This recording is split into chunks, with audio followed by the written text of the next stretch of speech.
Buenos días, bienvenidos a nuestro canal.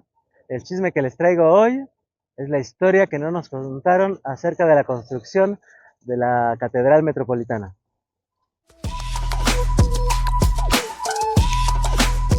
Bueno, empecemos desde el principio. Cuando Cortés toma la ciudad de Tenochtitlán en 1521, empieza a hacer cambios dentro de la ciudad. Uno de esos primeros cambios fue en 1524. En 1524 manda a hacer la primera iglesia aquí en lo que es el centro de la ciudad de Tenochtitlán. Esa primera iglesia es lo que muchos historiadores y mucha gente del gobierno de México nos dice que es la primera catedral de México, y no es completamente cierto. Esa pequeña iglesia es la idea que empieza a hacer para formar la Catedral de México, pero no es hasta 1530 que empieza a crecer esta iglesia, y esa iglesia está hecha aquí en lo que ahorita es el Zócalo. En 1530 se empieza a hacer esta iglesia más grande, empiezan a ser más adecuada a lo que sería la catedral. De hecho, en 1529, Zumárraga tiene que ir a España para que le den el cargo de obispo y poder nombrar a la catedral aquí en la Ciudad de México. Pero bueno, hasta 1551 ganan un permiso, que hasta eso Isaac me preguntó, ¿permiso a quién? Es un permiso burocrático dentro de la iglesia y España para poder tener permiso de fundar una catedral aquí, pero no la hacen en el centro. De hecho, esa iglesia pequeña, todavía tenemos un recuerdo de esa iglesia. Déjenme enseñárselas. Vamos, acompáñenme.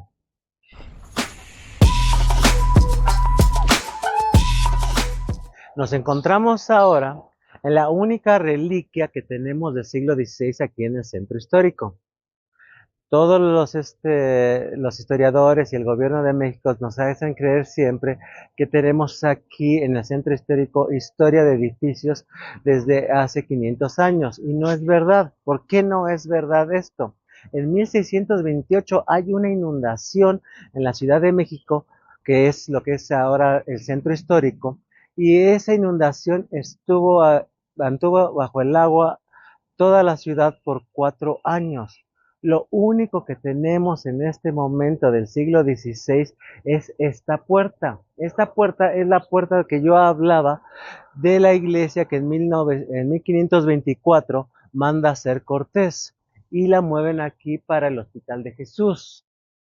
Interesantemente, aquí a un lado están los restos de Cortés en la iglesia que tenemos aquí. Pero eso es otra historia que les voy a contar en el siguiente bloque. Bueno, pero regresemos a la catedral, que es el tema de hoy. En 1551, como había mencionado, es cuando le dan el permiso para hacer la catedral aquí en México. Y es cuando empiezan los planeamientos de la edificación de la catedral. Pero no es hasta 1571 cuando se pone la primera piedra.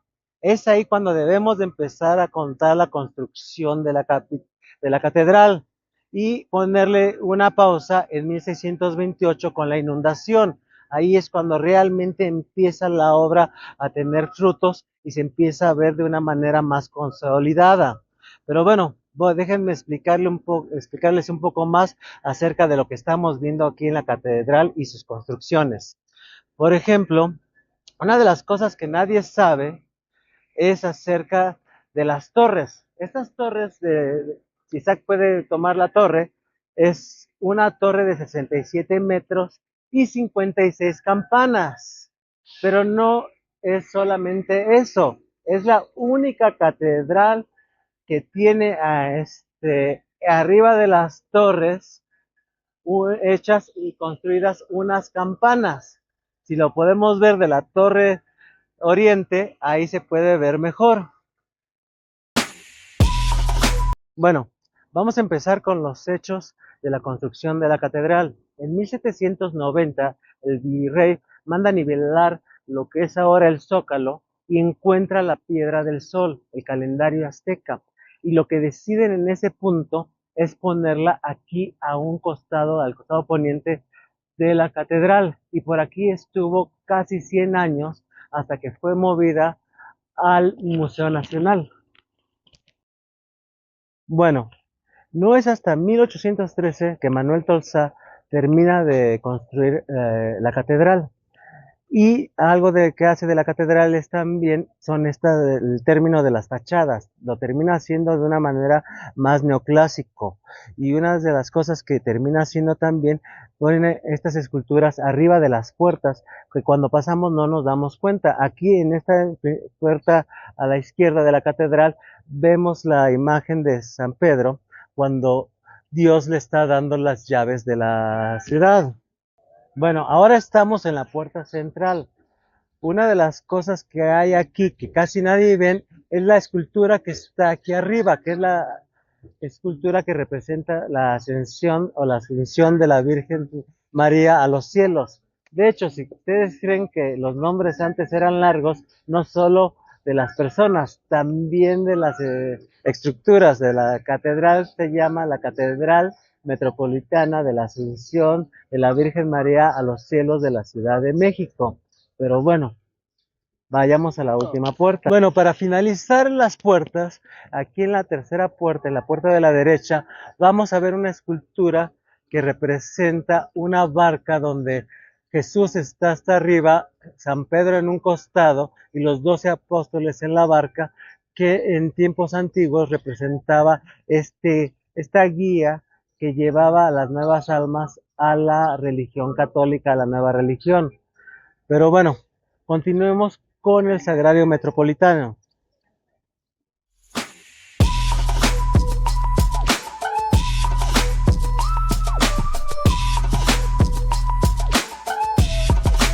Bueno, ahora nos encontramos en el Sagrario Metropolitano. Esta fue la última construcción de la catedral.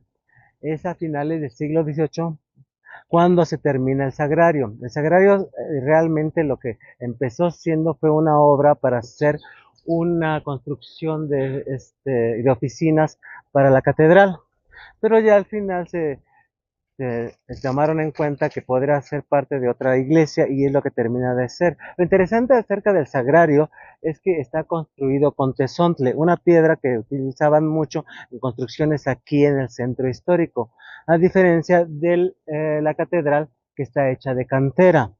Lo que es importante hacer notar aquí del sagrario es que el sagrario está hecho en un estilo diferente al de la capital, a la de la catedral. Está hecho en un estilo chigurreresco, que es un estilo que muchos se adueñan a que es mexicano, pero realmente sí viene de España. Bueno, ahorita nos vamos adentro de la catedral para contarles un poco más acerca del estilo arquitectónico y de sus capillas que tiene dentro. Acompáñenme.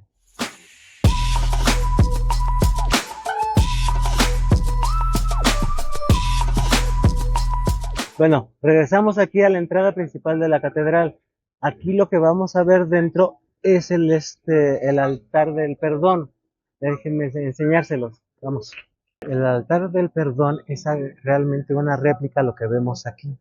En 1967 hubo un incendio en la catedral que destruyó completamente el altar. Y no solo el altar, sino también los órganos detrás. Pero esto nos da una idea muy cierta de cómo era el altar del perdón a principios del siglo XVII cuando fue hecho.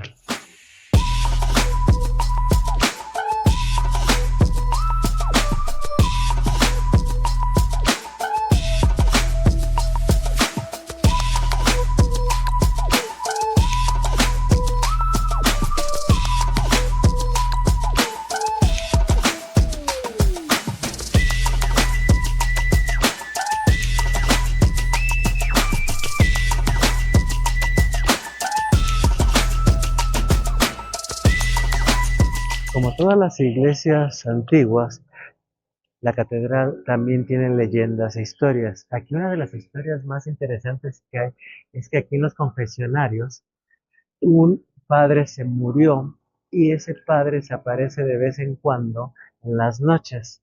Así que cuando pasen por aquí, no tengan miedo si ven en las noches a un sacerdote en el confesionario. Aquí estamos en el altar de los reyes. Este altar también es de un estilo churrigueresco. Aquí podemos ver también todos los reyes que en ese periodo de tiempo en Europa fueron canonizados por la Iglesia Católica. Es una obra maestra, pero también ha sido restaurada porque en el incendio de 1967 también sufrió daño. Bueno, continuemos nuestro camino aquí en la catedral.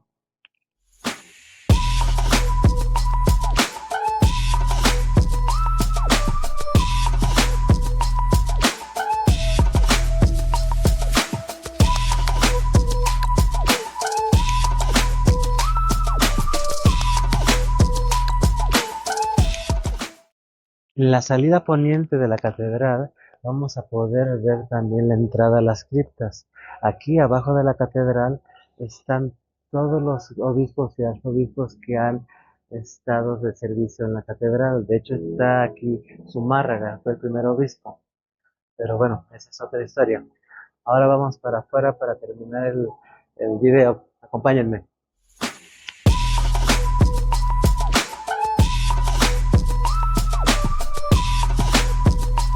No, aguántenme, ya casi terminamos. Bueno, lo último para mencionarles es que la catedral no tiene un solo estilo arquitectónico. Durante los casi 250 años de su construcción, tuvo 4 diferentes tipos de estilos arquitectónicos. Es un estilo neoclásico, barroco y también churrigueresco. Y en pequeñas partes de la catedral podemos también ver un estilo gótico. Bueno, por hoy es todo para este video. Por favor, suscríbanse al canal, acompáñenos, denle like y el siguiente video vamos a hablar acerca de la historia de Hernán Cortés. Que tengan un buen día.